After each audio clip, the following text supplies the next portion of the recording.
It's my joy on this Mother's Day to welcome back to Alfred Street Baptist Church one of my favorite and one of our favorite preachers, the Reverend Dr. Professor Teresa Brown, the Bandy Chair of Homiletics at Emory University, sits at the highest level of the Academy in preaching because she's that kind of preacher.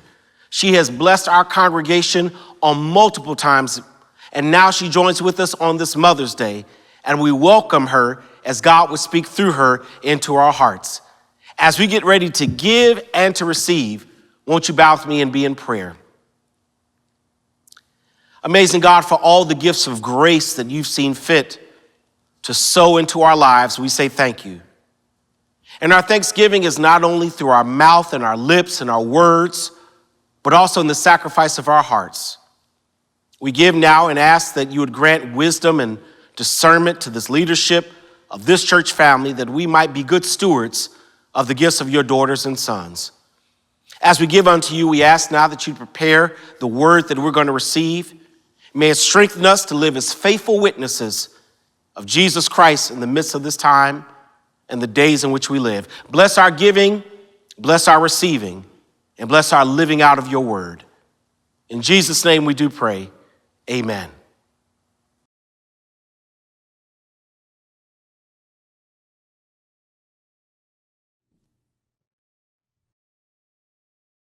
If it had not been for the Lord on our side, where would we be? I've been young and am now older, but I have never seen the righteous forsaken, nor God's seed begging for bread.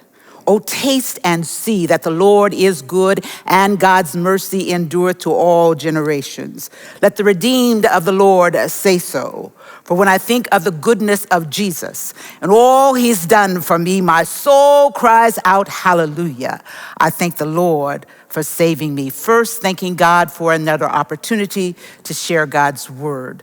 To the Reverend Dr. Howard John Wesley, the prophetic genius of this Zion. To Dr. Judy Fensters-Williams, the ministerial staff, the officers, members, and friends of historic Alfred Street Baptist Church, daughters of dust and deliverance, sons of soil and salvation. I'm honored to be preaching here again and to be afforded the opportunity to share a word on Mother's Day. The text for today will come from Mark 7, verses 24 through 30 from the Common English Bible. Jesus left the place and went into the region of Tyre. He didn't want anyone to know he had entered a house, but he couldn't hide. In fact, a woman whose young daughter was possessed by an unclean spirit heard about him right away. She came and fell at his feet. The woman was Greek, Syrophoenician by birth. She begged Jesus to throw the demon out of her daughter. He responded, "The children have to be fed first. It isn't right to take the children's bread and toss it to dogs." But she answered, "Lord, even the dogs under the table eat children's crumbs." "Good answer," he said. "Go home. The demon has already left your daughter." When she returned home to her house, she found the child lying on the bed and the demon gone. So the topic for this Mother's Day is It's Only Mother's Nature. It's only mother's nature. There is something spectacular and special and spiritual about the look that passes between a parent and child. And it's an inexplicable communication between a mother and child. The surgical snipping of the umbilical cord does not eliminate the connective tissue of 266 days of womb experience. It's a look of communicative heartbeat developed in utero, synchronized heartbeats, the look of love, the look of I told you so, you know better, pride, admiration, loyalty, deep agape love. We each have different definitions and expectations, relationships, stories and experience and memories of mother. This is not a one-size-fits-all proposition. Mothers are imperfect human beings. Most mothers do the best they can with what they have before them. Mothers are imperfect. They have dreams and hopes and fears and faults and faith.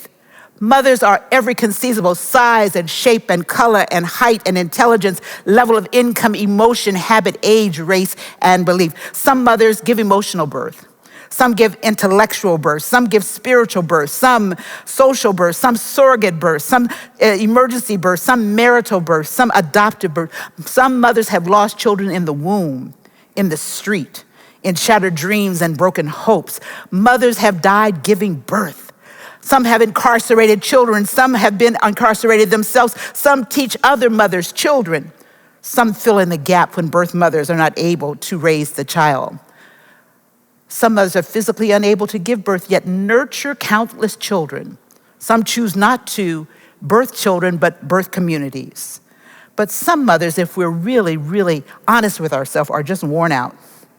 Some are trauma-inducing, smothering, sick, sensory deprived mothers, resentful, possessive, parachute, obsessed, jealous mothers, infantilizing mothers, hypocritical mothers, hovering mothers, complicated mothers. And some mourn today because their mothers and other mothers are no longer present on this side of the Jordan. Some even reflect on those sayings that mothers have, that only mothers have. Wait until your father comes home. As long as you happy, baby, do as I do and do as I say and not as I do. What you not going to do is, I brought you into this world and I'll take you out. I'm not one of your little friends. Don't make me come in there. You think I'm playing? Fix your face. Don't touch anything when we go into this store. Don't ask for anything on the menu above $5.25. What did you think you were doing? As a daughter, a sister, a mother, an auntie, a step-grandmother, a great-grandmother, mentor, and friend, I know that mother's nature is multifaceted. So I'm drawn to a biblical mother who I heard Regina Bell say something about in 1993. If I could, I'd protect you from the sadness in your eyes, give you courage in a world of compromise. Yes, I would. If I could, I'd teach you all the things I've never learned. I'd help you cross the bridges that I burn. I would if I could. I'd try to shield your innocence from pain and be the part of life I gave you isn't mine. I'll watch you grow and then I'll let you go if I could. In the book of Matthew. And the book of Mark, wedged between Jesus walking on the water and the feeding of the 5,000, the healing of the sick at Gennesaret and healing of the deaf man, is this small story about a mother and her efforts to save her child. It's one of 40 miracles in the New Testament. It's a pronouncement story of Jesus' fulfillment of the promise. It's a model story of mother's nature and persistent faith. Jesus is avoiding Galilee. He's been attacked on all sides, even by the people in Galilee. He sought some time away to teach the disciples privately. They've traveled 30 miles from Capernaum, and Jesus is trying to be incognito. Ministers know that's really hard to do, and sometimes people forget that we're just a person. But Mark says he enters a house. Matthew says he's still in transit. But he enters a house and didn't want anyone to know he was there. And it says, just then, a Canaanite woman from the region came out. They'd hardly arrived, and a Canaanite woman came down from the hills. Just then, out of the region, she was a Greek. She was Syrophoenician. That's an elite designation. The Canaanites had inhabited the promised land before the children of Israel would forget that somebody was there before we got in, right? Tyre in modern Syria. She had either watched Jesus arrived or was drawn to this man known as a miracle worker. The Gentiles thought that the Jews were unclean, and the Jews thought the Gentiles were unclean, but she needed to be heard. And in those days, women were counted as less than animals, were usually part of the scenery. But in the text, it says, she starts shouting, pleading, Master, Son of David, my daughter is afflicted. Can you see Sister Syro, this elite designated person who's not supposed to be there? Something moved in her spirit that said you have to go past all the barriers. This extraordinary sense of connection with a child that made her do something she wasn't supposed to do. She started shouting. I don't care what people think, my baby's sick, somebody has to do something. I need to go and do something. I can't do it all myself, but I've heard there's somebody that can do something no one else could. She grabbed a diaphragmatic breath and set her vocal folds in motion and shouts toward Jesus using the language of Jewish faith because she thought he'd pay attention, like she had followed him all her life. Isaiah said, can a woman forget the nursing child or show no compassion for the baby of her womb? Her baby was sick. We don't know what she had. We don't know if she was mute or blind or crying all the time or dwelling in places she had no business being or if she felt rejection or she was half-hearted. We're just told that she was sick. It's unclear if the mother was a single mother or a widower. Maybe she was like the 57% of African-American homes headed by single mothers. Perhaps her husband was busy. Perhaps there was some sporting event. Perhaps he just didn't believe what she believed. But whatever it was, I imagine she was thinking about watching her baby's first step, that baby that grew up under her heart. When that first tooth came in, her articulation of tromping around the house, knocking over her keepsakes, that baby running through the house in her sandals. She didn't understand how mothers can call their children lazy or dumb or stupid or no count. She knew that her daughter had been copying her mannerisms. Ezekiel says, like mother, like daughter, she knew her baby was sick. She had prayed for this baby and now the baby was sick. She was the one that was responsible for teaching that baby and the baby was sick. And when something happens to your child, you move heaven and earth to make sure everything happens. Perhaps she was remembering the faces of mothers whose children were diagnosed with incurable diseases, or mothers whose children were killed due to their ethnic or racial origin, or mothers that fought to punish drunk drivers who were always let off the hook, or mothers whose children were walking while black, brown, gay, or trans. Maybe she remembered the mothers who were unable to have their children play outside because of criminal activity in their neighborhoods. Maybe she was one of those that remembered mothers who protested and marched and died for somebody else's child to live. Maybe she wondered about those mothers that swallowed pain at the loss of their child because of their lack of subject-verb agreement or marital status or hair color or attire. Maybe she remembered mothers who visited their children in prison. Whatever it was, the text says she started screaming at Jesus. That's mother's nature. The disciples, of course, came out. God bless us for disciples. The disciples came out and said, she's bothering us. Would you please take care of her? You know, they thought that they belonged to some exclusive club. And there's always a disciple trying to stop Jesus' action. God bless all the disciples and armor bearers that they were. But I imagine Jesus wanted a sabbatical from them sometime. But can you see Sister Cyril say, I don't care what people think. My baby's sick. And Jesus does something we don't expect from our dear loving Jesus. Jesus begins a theological treatise. He answered, I was only sent to the lost sheep of the house of Israel. He says, I was sent for God's chosen people. They were offered the gospel first, the good news of the kingdom, the fulfillment of the promises, salvation and redemption. First right of refusal from the beginning of time. The promise has been to Sarah and Rebecca and Rachel, not to Hagar and Mala and the others. They get the second call. The woman comes back to Jesus, goes down on her knees and begs, Master, help me. Jesus says, here, stand in line and take your turn. These children are fed first and then you. Jesus then goes and does something we don't expect. Jesus calls her an insult, a dog. This bodacious mother knew she was out of her place. She was a Gentile, he was a Hebrew. Women didn't speak to men in public. She could have been stoned because of her actions. Jesus calls her a dog. In Greek, calling her a dog meant she was audacious and shameless woman. To the Jews, it meant a house pet. Jews didn't have dogs for pets, but Gentiles did. She was debating theologically with a rabbi. We don't know the tone of his voice, but an insult is an insult. Can you imagine Jesus being rude and parochial? Maybe she had crossed the obstacle toward him, but maybe his cultural background was speaking louder than his divinity right then. But she went on autopilot because that's what mother's nature is about. Her instincts kicked in. Zora Neale Hurston once said, if you're quiet about your pain, they will kill you and say you enjoyed it.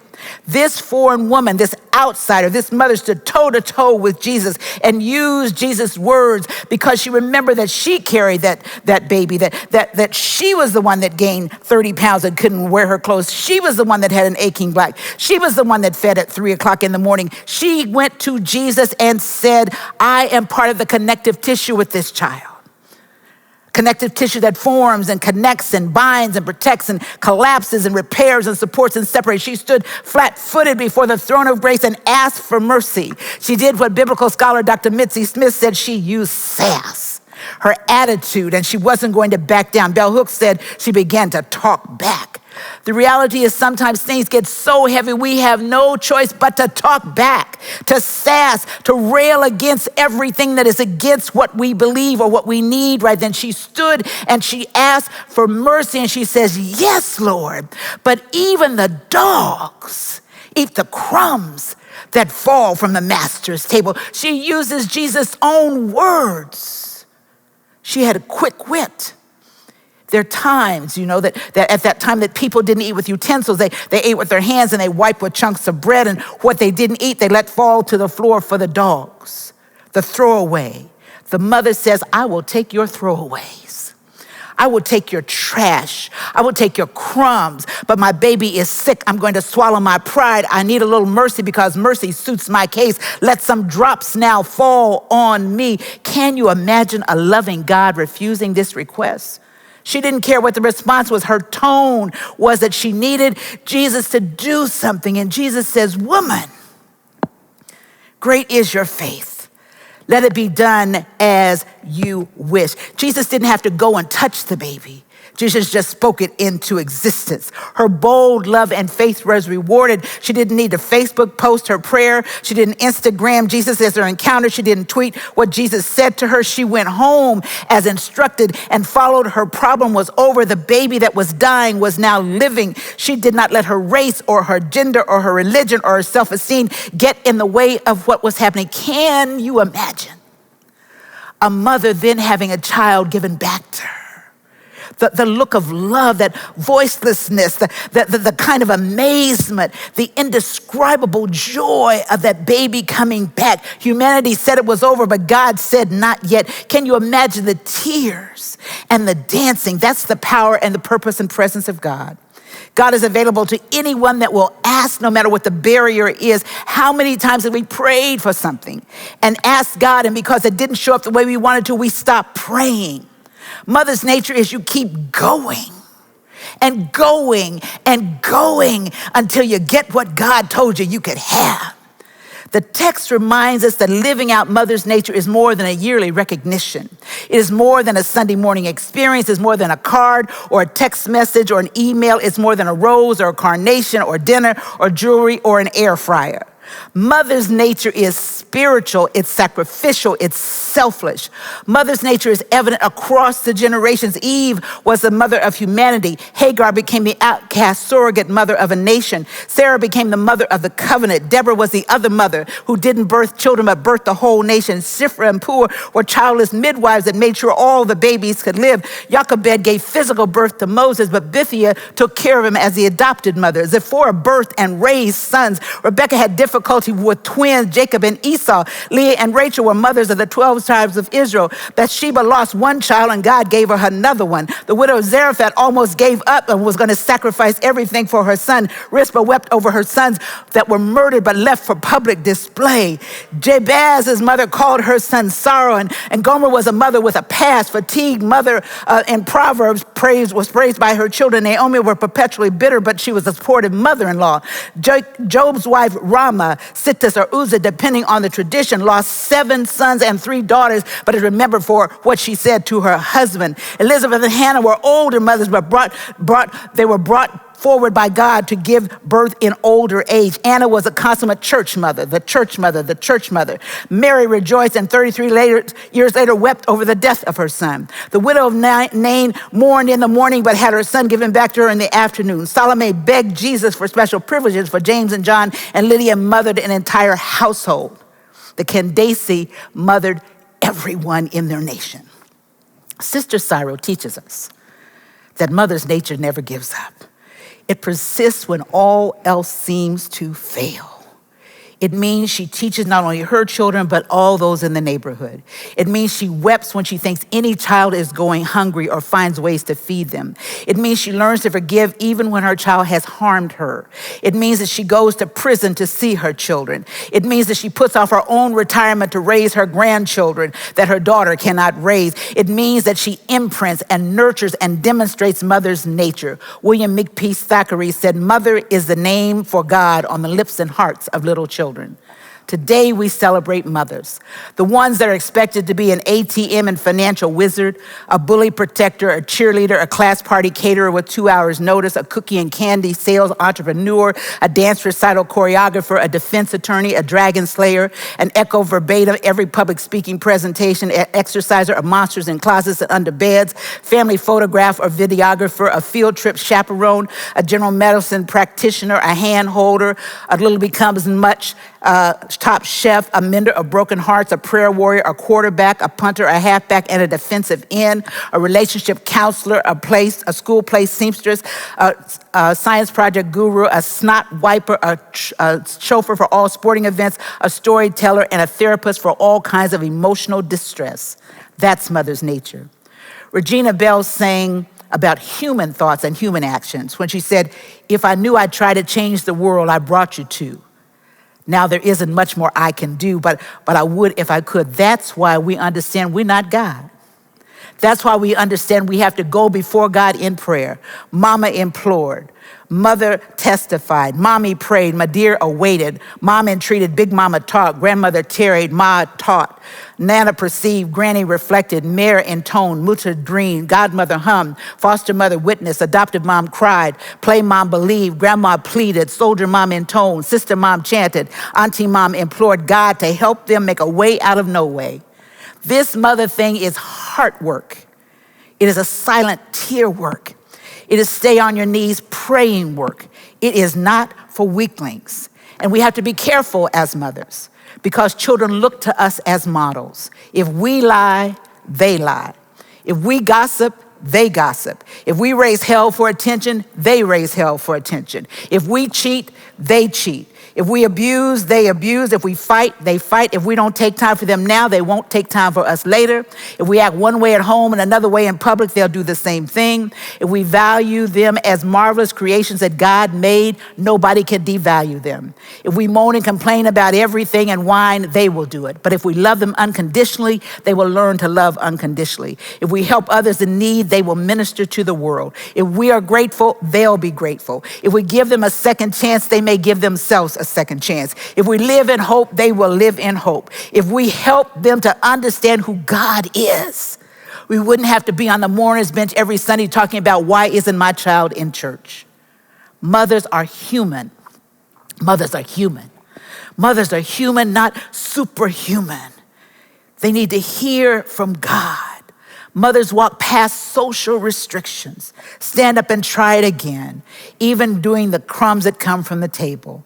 Our mother's nature is what God modeled, remembering that God's very nature as a holy parent, mother, and father, the boundless belief in God who answers even womb cries, and the work of faith.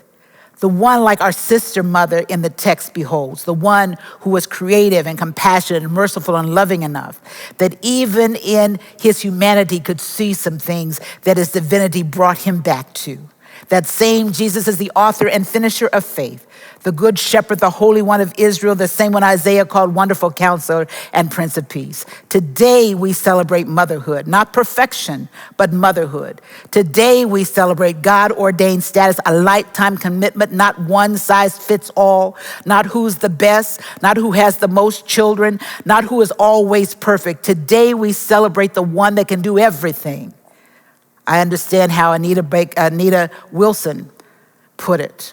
Who opens doors that I may not see? Jesus will. Who makes all my decisions for me as a mother? I know Jesus will. When I'm in trouble, he gives me a song. And in the night season and all the day long, who makes me do right? Because I make a mistake as a mother. When I will do wrong, Jesus will. Yes, he will. He'll fight your battles. Happy Mother's Day. Try to be a mother sent by God and not perfection. God bless you.